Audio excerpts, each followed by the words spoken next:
السلام علیکم، میں ہوں تہمینہ شیخ۔ لاہور کے پوش علاقہ گلبرگ کے ایک مہنگے ترین بہترین لگژری ہوٹل کے ایک کمرے میں ایک لڑکی کے ساتھ 3 لڑکے لگاتار 2 دن تک زبردستی کرتے رہتے ہیں۔ حیران کن بات یہ ہے کہ تینوں میں سے ایک لڑکا اسی لڑکی کا شوہر ہے اور باقی 2 اس کے دوست ہیں۔ پولیس کو اس واقعے کے متعلق جب خبر ملی تو پولیس نے دوڑیں لگائیں۔ سینئر افسران نے اس پر فوری ایکشن لیا اور خاتون کے شوہر کو بھی اور باقی 2 جو لڑکے تھے ان کو بھی فوری اریسٹ کیا گیا، گرفتار کر لیا گیا۔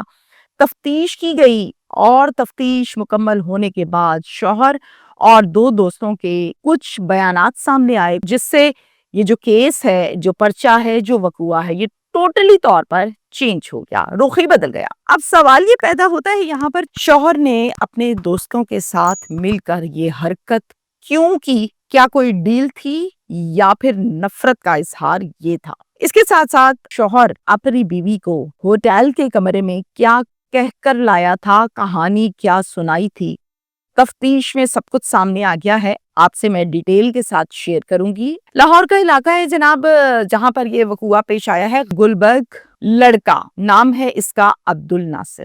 عبد الناصر گلبرگ مارکیٹ میں ایک بڑے بہترین لگژری 4 سٹار ہوٹل میں جاب کرتا ہے۔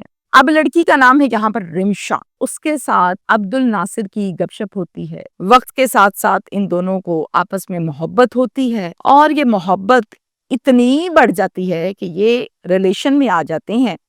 اور رمشا جو ہے اس کا تعلق قصور سے ہے، وہ لاہور سے نہیں ہے۔ گھر والوں کو بتایا جاتا ہے کہ ہم ایک دوسرے کو پسند کرتے ہیں، لڑکی اپنے گھر والوں کو بتاتی ہے، لڑکا اپنے گھر والوں کو بتاتا ہے۔ اب لڑکے والے جو ہیں وہ کیا کہتے ہیں؟ وہ کہتے ہیں کہ ٹھیک ہے، ہم رشتہ وغیرہ دیکھیں گے، شادی کرنی ہوگی تو ضرور کر دیں گے اگر ٹھیک لگے۔ اور پھر گھر والے لڑکی والوں کو دیکھنے کے لیے ان کے گھر قصور جاتے ہیں، اٹھتے ہیں، بیٹھتے ہیں، کھاتے پیتے دیکھتے ہیں۔ تو ان کا جو لائف سٹائل ہے وہ لڑکی وہ اور آزاد خیال لوگ، یہ چیزیں ان کو پسند نہیں آتی۔ یہ کہتے ہیں یہ تو بڑے آزاد خیال لوگ ہیں، ہمارا ان کا گزارا مشکل ہے۔ اور لڑکی بھی پسند نہیں آتی تو انکار کر دیتے ہیں عبد الناصر کو کہ یار نہیں، یا شادی نہیں کرنی، سمجھ نہیں آتے ہمیں یہ لوگ۔ گھر والوں کو بہت منایا، میں نے گھر والوں کو کیا کرنا ہے، میں نے تو رمشا کے ساتھ رہنا ہے، رمشا اچھی ہے، مجھے پسند ہے، میں شادی کرنا چاہتا ہوں۔ لیکن تمام ایفرٹس کے بعد بھی گھر والے نہ مانے۔ ہوا کیا؟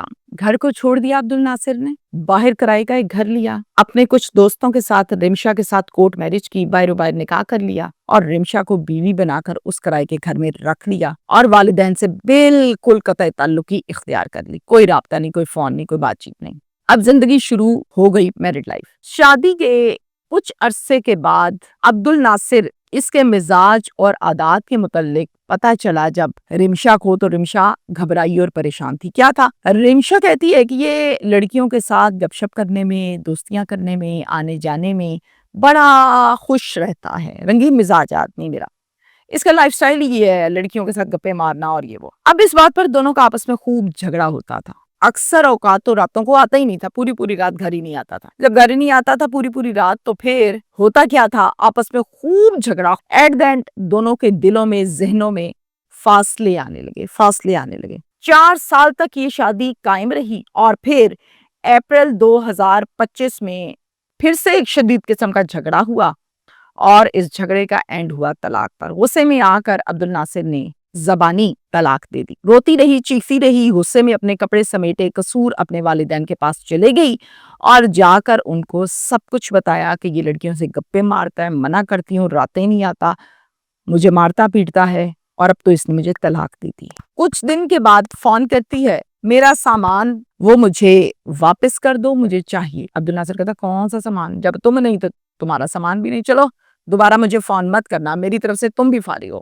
اور پھر یہ کہہ کر فون بند کر دیتا ہے۔ والدین نے بھی کال کر کے بہت کہا کہ یار جب رمشا نہیں ہے تمہارے پاس، تم رمشا سے اب تعلق نہیں رکھنا چاہتے، ختم ہو گیا کہ ساتھ اس کا سامان واپس کرو، جھگڑا ختم کرو، تم نے کس چکر میں اس کا سامان رکھا ہوا ہے۔ اس نے آگے سے کوئی پازیٹیو رسپانس نہیں دیا اور آگے سے کہا کوئی سامان نہیں ہے، مجھے فون مت کیا کرو، فون بند، نہ دیا سامان۔ اچانک سے ایک دن رمشا لاہور آ گئی اور لاہور آئی اپنے سیدھے گھر پر اور ارادہ یہ تھا کہ سامان اٹھاؤں گی، لیکن دروازہ چونکہ گھر کا لاک تھا تو پھر اس نے عبد الناصر کو کالز کی، ایک نہیں دو نہیں بے تحاشا۔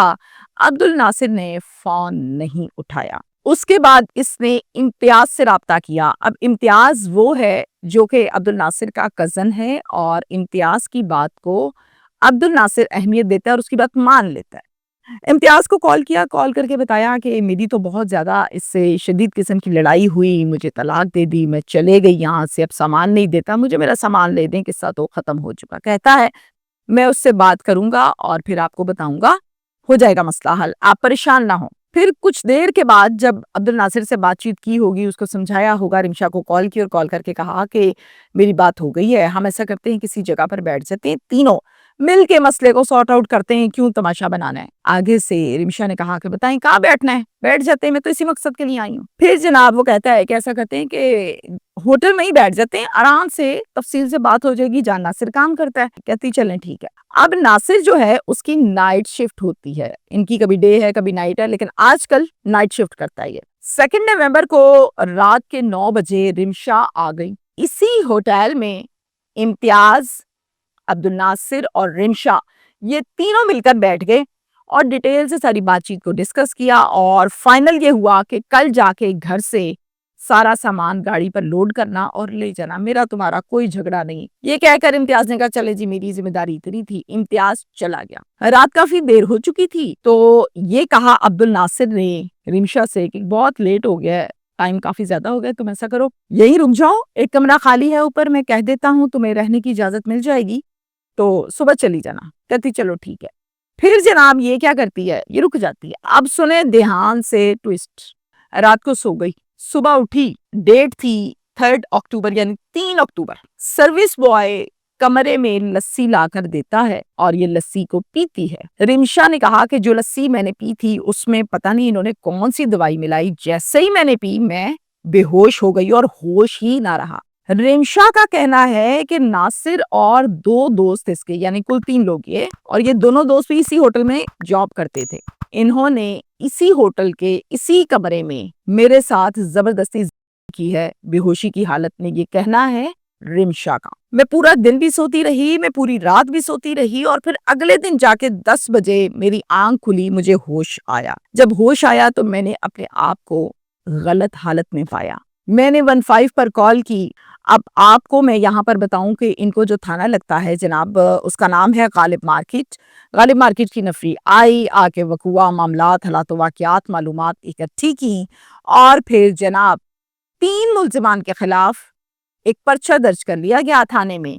تھانہ غالب مارکیٹ ہے، مدعیہ رمشا ہے، اور 3 ملزمان میں نام جو لکھے گئے ہیں پرچے کے اوپر، ایک عبد الناصر ہے، دوسرا ہے محمد خان، اور تیسرا ہے ظاہر شاہ، جو کہ اسی ہوٹل میں جاب کرتے ہیں، جن پر الزام لگا رہی تھی رمشا۔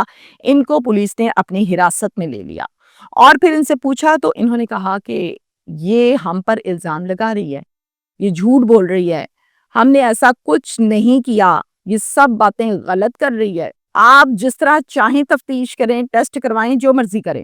اور پھر ناصر نے یہ کہا کہ میں تو یہاں پر کام کرتا ہوں اور یہ میرے ساتھ جھگڑا کرتی رہتی تھی، ہماری علیحدگی ہو گئی، اس نے خود کمرہ بک کروایا ہے، 2 دن سے یہ اس کمرے میں رہ رہی ہے، میں نے اس کو چونکہ ڈیورس دے دی تھی، اس کو اس بات کا غصہ تھا اور اس نے اپنا بدلہ لیا ہے میرے سے، یہ حرکت کر کے، جھوٹ بول کے۔ رمشا کیا کہتی؟ رمشا کہتی نہیں نہیں نہیں نہیں، میں سچ کہہ رہی ہوں، اس نے الزام لگایا ہے مجھے یہ کہہ کے کہ میں جھوٹ بول رہی ہوں، میں نے سچ کہا ہے اور یہ میرے ساتھ کرتا رہا ہے، اس کے دوست بھی کرتے رہے، یہ ڈٹی رہی۔